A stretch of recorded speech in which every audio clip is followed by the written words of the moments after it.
Economic rent. ఎకనామిక్స్‌లో economic rent refers to economic rent అంటే ఏంటి?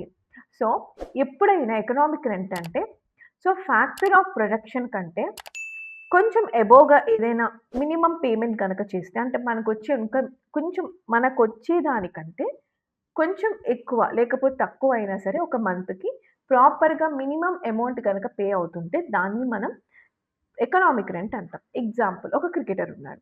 ఆ క్రికెటర్‌కి 10,00,00,000 వస్తుంది ఒక ఇయర్. కానీ ఆయన 50,00,000 మాత్రమే ఆయనకి నెక్స్ట్ వచ్చే జాబ్‌కొస్తుంది. సో, అప్పుడు ఎకనామిక్ రెంట్ ఎంతవుతుంది అంటే 9.5 క్రోర్ అవుతుంది. అంటే ఒక 10,00,00,000 వచ్చే క్రికెటర్‌కి next or we call next జాబ్‌లో 50,00,000 వస్తుంది. అప్పుడు ఎకనామిక్ రెంట్ ఎంతవుతుంది? 90 - 50 9.4 క్రోర్ అవుతుంది. 9.5 క్రోర్ అవుతుంది. ఇప్పుడు దాని ప్రకారం ఆప్షన్స్ ఏంటి?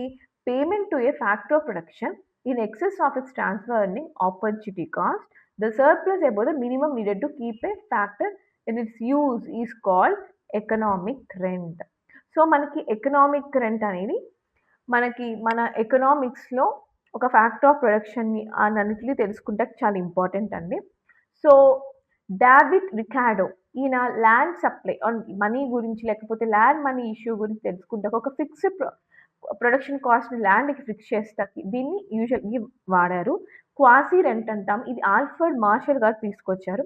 సో, ఒక క్యాపిటల్ ఎంత పైకి పెరిగితే మనం దాని నుంచి లాంగ్ రన్‌లో ఎర్న్ చేయొచ్చు అనేది ఈ కాన్సెప్ట్ చెప్తది.